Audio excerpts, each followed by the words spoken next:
پارہ نمبر 30 سورہ عبس۔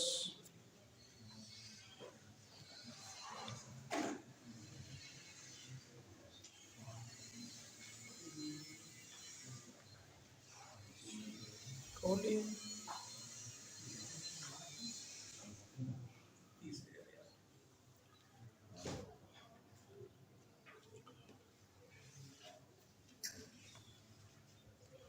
سب نے کھول لیے۔ اعوذ باللہ من الشیطان الرجیم۔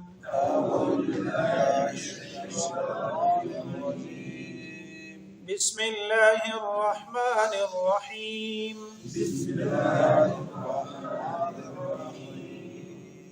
عبس وتولى أن جاءه الأعمى وما يدريك لعله يزكى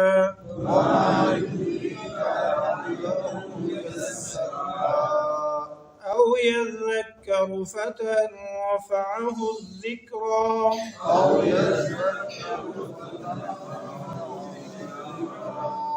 صدق اللہ العظیم۔ حصہ تجوید۔ تجوید کی تعریف اور غرض و غائط کے بعد تعریف یہ ہے لغوی طور پر نکھارنا، خوبصورت بنانا، واضح کرنا، اور تجوید سے قرآن بھی اس لیے پڑھتے ہیں تاکہ جب تلاوت کریں تو غلطی سے بچ جائیں۔ پھر غرض و غائط بھی میں نے ذکر کی تھی کہ غلطی سے بچنا ہے۔ غلطیاں عموماً دو طرح سے ہوتی ہیں، چھوٹی غلطیاں اور بڑی غلطیاں، جن کو علماء یا اہل تجوید لحن جلی اور لحن خفی کہتے ہیں۔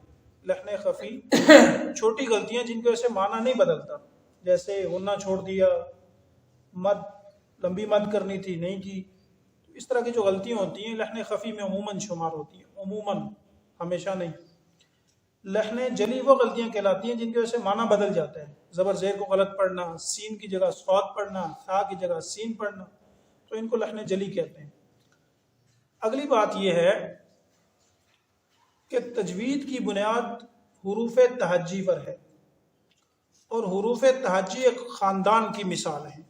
جیسے خاندان میں بعض لوگ موٹے ہوتے ہیں، بعض لوگ پتلے ہوتے ہیں، بعض لوگ قد کے لمبے ہوتے ہیں، ہر طرح کے انسان ہوتے ہیں نا۔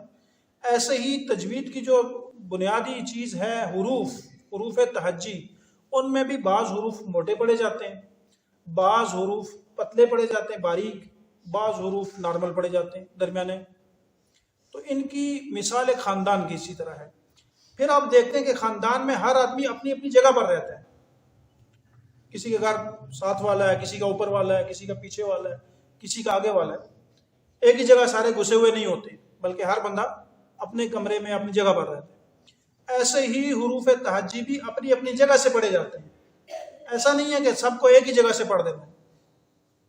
سب کو ایک جگہ سے پڑھیں گے تو پھر پتہ نہیں چلے گا کہ پڑھنے والا ذال پڑھ رہا ہے یا زا پڑھ رہا ہے، غا پڑھ رہا ہے یا غوت پڑھ رہا ہے، سین پڑھ رہا ہے، ثا پڑھ رہا ہے، صاد پڑھ رہا ہے، کوئی پتہ نہیں چلے گا کہ پڑھنے والا کیا پڑھتا چلا جا رہا ہے۔ یہ تبھی پتہ چلے گا جب ہم ہر حرف کو اس کی جگہ سے پڑھیں گے۔ اور منہ کے اندر جو بنیادی چیز ہے وہ دانت ہیں۔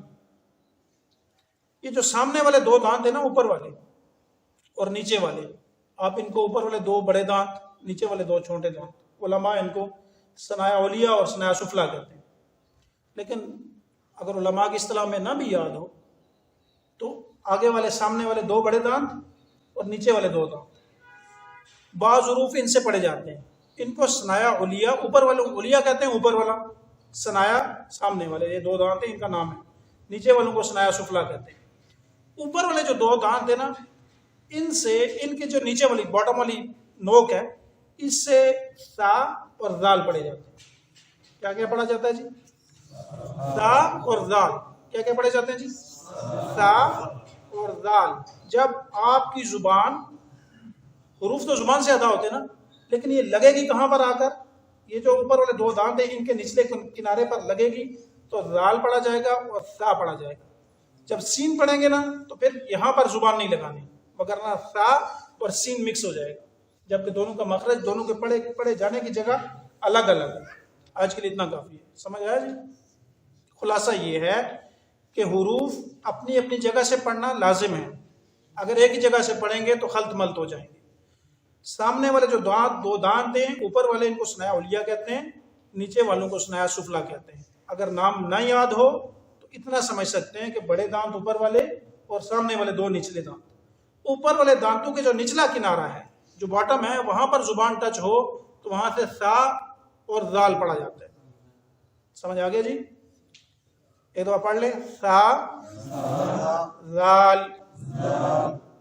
ہم جب بھی قرآن پڑھتے ہیں تو سب سے پہلے اعوذ پڑھتے ہیں. تو یہ اعوذ لفظ ہے، اعوذ نہیں. ٹھیک ہے جی؟ سمجھ میں آ گیا؟ حصہ ترجمہ. عبس و تولا. ویسے تو عباسہ کا معنی ہوتا ہے چین بجبی ہونا پرانی اردو میں. آج کل آپ آسان کر سکتے ہیں اس کو کہ چہرے کی رنگت کا بدل جانا، ناگواری کے اثرات کا ظاہر ہو. عبسہ و تولا، چہرے پر ناگواری ظاہر ہوئی، و تولا اور منہ پھیر لیا.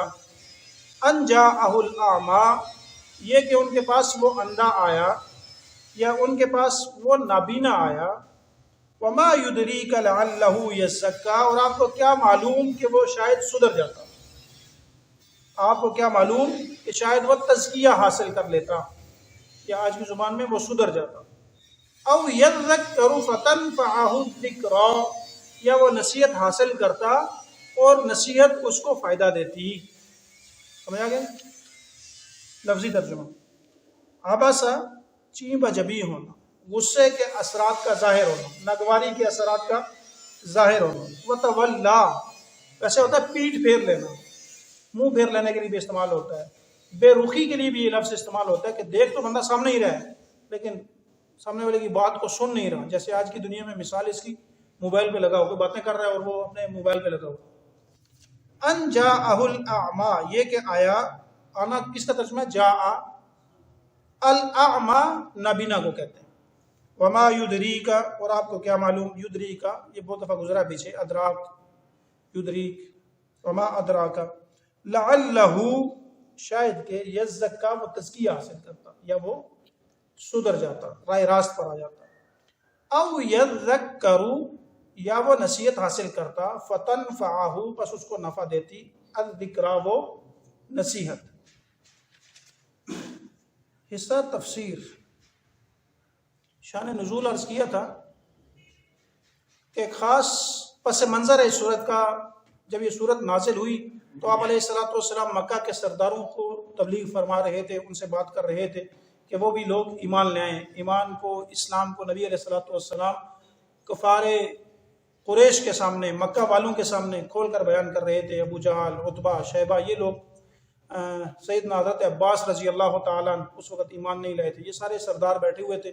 آپ علیہ الصلوۃ والسلام ان سے میوے گفتگو تھے. اتنی دیر میں عبداللہ بن مکتوم رضی اللہ تعالیٰ عنہ تشریف لائے تو نبی کریم علیہ الصلوۃ والسلام سے دو قول ملتے ہیں. صاحب مظہری لکھتے ہیں کہ نبی کریم علیہ الصلوۃ والسلام سے انہوں نے بار بار آواز دینی شروع کی. چونکہ وہ خود نابینا تھے تو پکارنا شروع کیا.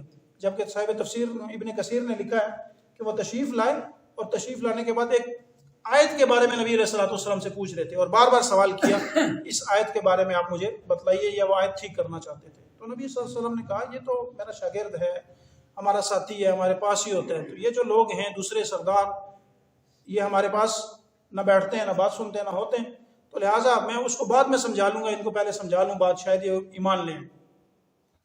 تو نبی علیہ الصلوۃ والسلام نے ان کی بات سے ناگواری محسوس کی اور تھوڑا سا غصہ کیا، اپنا منہ دوسری طرف پھیر لیا.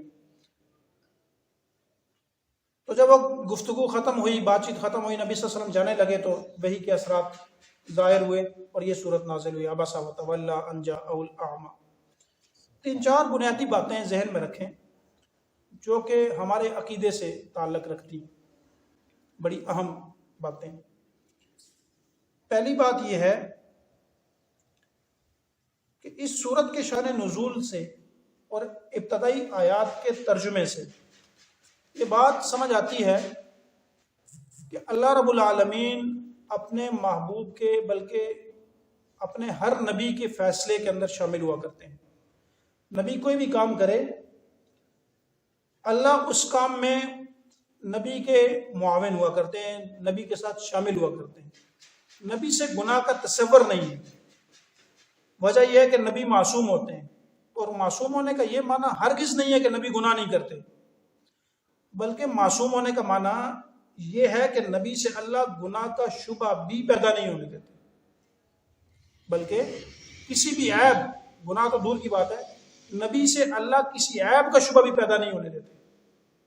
سورہ احزاب کے اندر آخر میں موسیٰ علیہ السلام کا تذکرہ ہے کہ پتھر کپڑے لے کر چلا گیا تھا، وہ صرف اس لیے وہ معجزہ پیش آیا تھا کہ موسیٰ علیہ السلام کے اوپر ایک عیب کا الزام تھا کہ موسیٰ علیہ السلام، ساری قوم اکٹھے نہاتی ہے، غسل کرتی ہے، موسیٰ علیہ السلام ساتھ نہیں ہوتے، تو لوگوں کے ذہن میں یہ اشکال تھا، یہ سوال تھا کہ شاید یہ عیب ہے موسیٰ علیہ السلام میں۔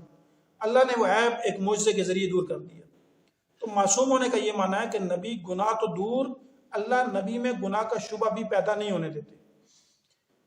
اب سوال پھر پیدا ہوتا ہے کہ نبی ہر وقت قرآن تو نہیں پڑھتے نا، ذاتی گفتگو بھی کرتے ہیں، اپنے اعمال بھی کرتے ہیں، تو نبی کی جو ذاتی گفتگو ہوتی ہے اس میں بھی اللہ کی تائید شامل ہوتی ہے۔ پہلی بات یہ ہے کہ اللہ کسی غلط کام کی طرف یا گناہ کی طرف نبی کو تو جانے دیتے ہی نہیں ہے۔ نبی کسی کام کو کرتے ہیں اور وہ اس کام میں بھی گناہ نہیں ہوتا، ایک عام کام ہے، بلکہ کہہ لیں خیر کا ہی کام ہے، لیکن دوسرا خیر کا بڑا کام ہے، دو کام اکٹھے ہیں، دونوں خیر کے کام ہیں، ایک چھوٹی نیکی ایک بڑی نیکی ہے۔ بعض دفعہ نبی کسی چھوٹے کام کی طرف، کسی چھوٹے خیر والے کام کی طرف جائے، جبکہ دوسرا کام بڑی خیر والا ہو، تو اللہ اس سے بھی نبی کو روک لیتے ہیں کہ محبوب ادھر نہیں جانا، میرے نبی ادھر نہیں جانا، آپ نے بڑی خیر کی طرف جانا۔ جیسے کہ یہاں پر ہے، یہاں پر وہ جو سرداروں کو سمجھا رہے تھے اس میں بھی خیر تھی، وہ بھی نیکی کا کام تھا، تبلیغ اسلام کی دعوت ہو رہی تھی، لیکن اللہ نے کہا کہ اس میں خیر کم ہے۔ جو صحابی باہر سے آئے ہیں، عبداللہ بن مکتوم، ان کو سمجھانا، ان سے بات کرنا زیادہ فائدہ مند ہے۔ تو لہٰذا پہلی بات ہمیں یہ سمجھ آ گئی کہ نبی کی زندگی میں غلطی کا کوئی، گناہ تو دور کی بات ہے نا، گناہ کو چھوڑ ہی دیں، غلطی کا بھی کوئی تصور نہیں ہے۔ اس سے ایک اور بات ہمیں سمجھ آتی ہے کہ جو حدیث ہوتی ہے یہ بھی اللہ کی تائید یافتہ ہوتی ہے۔ فرق صرف اتنا ہے کہ قرآن کے الفاظ بھی اللہ تعالیٰ کی طرف سے ہیں اور قرآن کا معنی بھی اللہ تعالیٰ کی طرف سے ہے، جبکہ حدیث کا معنی اللہ کی طرف سے ہوتا ہے اور حدیث کے الفاظ محمد رسول اللہ صلی اللہ علیہ وسلم کی زبان کی طرف سے ہوتے ہیں۔ ٹھیک ہے، جیسے قرآن من جانب اللہ ہے، ایسے حدیث بھی من جانب اللہ ہے۔ اگلی بات، یہ بھی بڑی اہم بات ہے، آج کے زمانے میں خصوصاً قرآن کا ترجمہ جیسے معنی ہم خود نہیں کر سکتے، قرآن کا ترجمہ اور معنی ہر بندہ خود نہیں کر سکتا۔ نبی علیہ الصلوۃ والسلام کے زمانے میں آپ علیہ الصلوۃ والسلام موجود تھے، وحی نازل ہو رہی تھی، اور وحی کے اول مخاطب صحابہ موجود تھے، تو ایک صحابی نے خود ترجمہ کیا ایک آیت کا۔ تو نبی علیہ الصلوۃ والسلام نے پوچھا کہ روزہ کب بند کرتے ہیں؟ تو انہوں نے کہا میں تکیے کے نیچے 2 دھاگے رکھے ہوئے ہیں، جب نظر آتے ہیں تو بند کر لیتے ہیں۔ نبی صلی اللہ علیہ وسلم ہنسے، مسکرائے اور کہا کہ یہ معنی نہیں ہے جو آپ نے سمجھا ہے، اس کا معنی یہ ہے کہ جب رات کی سیاہی صبح کی سفیدی سے الگ ہو جائے تو روزہ بند کر دو۔ تو پتہ یہ چلا کہ قرآن کو سمجھانے والے استاذ پہلے سے موجود تھے، تو قرآن کی تشریح حدیث کی روشنی میں ہو، قرآن کی روشنی، ہر جیسا بندہ طبیعت چاہے وہ ترجمہ تشریح کی نہیں کر سکتا۔ قرآن کی تشریح وہ پورے قرآن، اصل میں ہوتا یہ ہے کہ آج کل کے زمانے میں گمراہ کیسے کیے جاتے ہیں، قرآن کا کوئی جز اٹھا لیں گے اور وہ تلاوت کریں گے، دیکھیں جی قرآن میں یہ لکھا ہوا ہے۔ وہ پچھلے دنوں میں نے عرض کیا تھا نا، ایک بندہ کہتا ہے جی کہ یہ یفرحون کے جہاں جہاں الفاظ ہیں اس کا معنی ہے خوشی مناؤ۔ میں نے کہا فلانی جگہ لکھا ہے کہ آپ جہنمی ہو، کہتا ہے نہیں اس کے پیچھے بھی پڑھو۔ میں کہا یفرحون کے پیچھے نہیں پڑھنا، یہ جہنم والے کے پیچھے لازمی پڑھنا ہے۔ تو پتہ یہ چلا کہ قرآن کی کسی آیت یا کسی جز کو اکیلے اٹھا کر ترجمہ نہیں کر سکتے، وہ پورا باب اٹھے گا کہ آیا اس باب میں اللہ کہنا کیا چاہتے ہیں، اس کا مقصد کیا ہے۔ ایسے ہی حدیث وہ میرے اور آپ کے لیے ڈائریکٹ دلیل نہیں بنتی۔ حدیث میں کوئی بات آ گئی، ہمیں نظر آ رہا ہے کہ یہ حدیث ہے، لیکن ہم ڈائریکٹ اس کو دلیل نہیں بنا سکتے۔ وجہ یہ ہے کہ میرے اور آپ اور نبی علیہ الصلوۃ والسلام کے درمیان کتنے سال کا عرصہ ہے جی؟ 1400 سال سے زائد کا عرصہ ہے۔ آیا جو ترجمہ میں اور آپ کر رہے ہیں وہ پہلے بھی کسی نے کی ہے یا دین سیدھا مجھے اور آپ کو سمجھ آئے؟ جو لوگ نبی صلی اللہ علیہ وسلم کے زمانے میں صحابہ تھے، تابعین تھے، تبا تابعین تھے، نیچے علماء امت تھے، پھر زمانہ چلتا چلا گیا نا، ان لوگوں کو یہ بات سمجھ نہیں ہے جو ڈائریکٹ مجھے سمجھ آئی ہے، میرے اوپر تو وہی بھی نازل نہیں ہوتی، تو پھر تو اس لیے میرے اور آپ کے لیے ڈائریکٹ دلیل حدیث نہیں بنتی. ہم دیکھیں گے کہ اس حدیث کا جو معنی میں لے رہا ہوں، اس حدیث کا یہی معنی میرے سے اوپر امت میں کسی نے لیے؟ یہ معنی جو میں لے رہا ہوں یہ پہلے بھی کسی نے لیے؟ کم از کم 1400 سالوں میں 14 لوگ تو ایسے ہونے چاہیے نا جنہوں نے حدیث کا یہی معنی لیا جو میں لے رہا ہوں. تو لہٰذا ہم ڈائریکٹ حدیث کو دلیل نہیں بنائیں گے.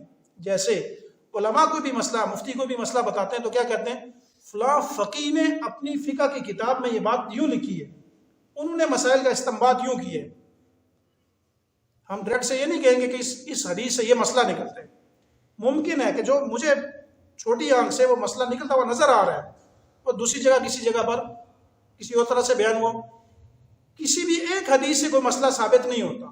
یہ جو مسائل کا استنباط کرتے ہیں نا، یہ پورے دین کو سامنے رکھتے ہیں، قرآن کو بھی سامنے رکھتے ہیں، پورا ذخیرہ احادیث کو سامنے رکھتے ہیں کہ نبی صلی اللہ علیہ وسلم نے کیا فرمایا. ایک حدیث آتی ہے، بخاری کی روایت ہے، کتاب الایمان کی جتنی روایات ہیں نا آپ اٹھا کے پڑھیں گے تو آپ کو روایات میں ملے گا، امرت ان اقاتل الناس حتی یشہدوا ان لا الہ الا اللہ، کہ مجھے حکم دیا گیا کہ میں لوگوں کو قتل کروں یہاں تک کہ وہ لا الہ الا اللہ نہ کہیں.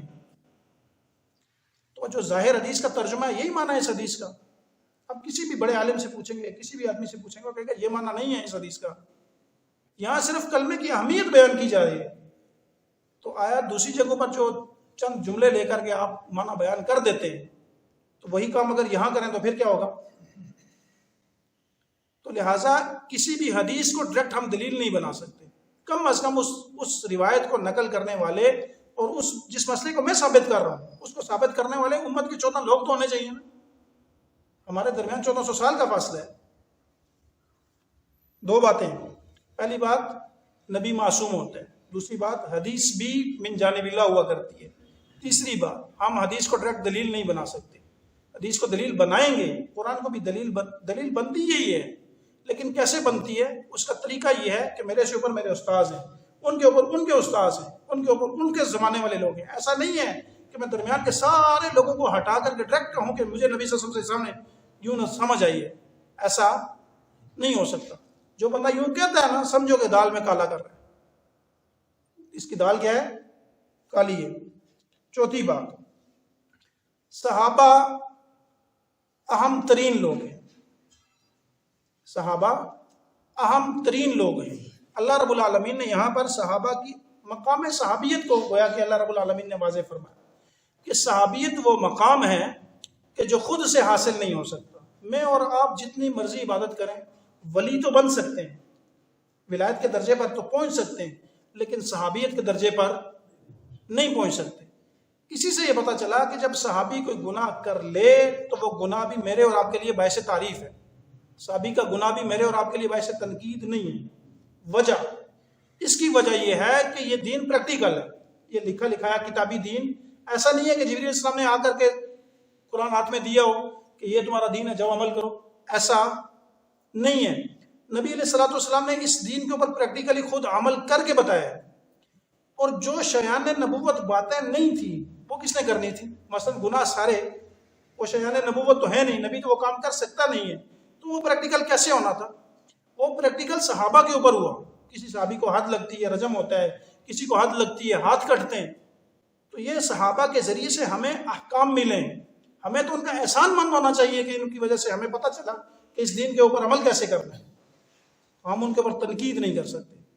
چوتھی اور آخری بات،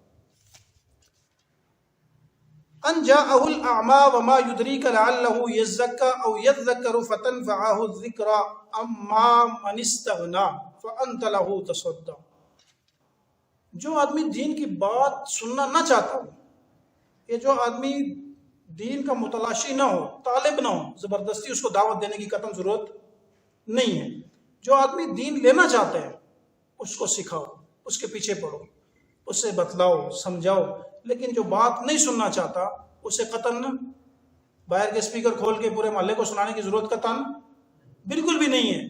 جو دین کا طالب ہے وہ خود آ کر سیکھے گا. جس کو طلب نہیں ہے اس کو سکھانے کی زبردستی ضرورت بالکل بھی نہیں ہے. وما یدریک لعلہ یزکا.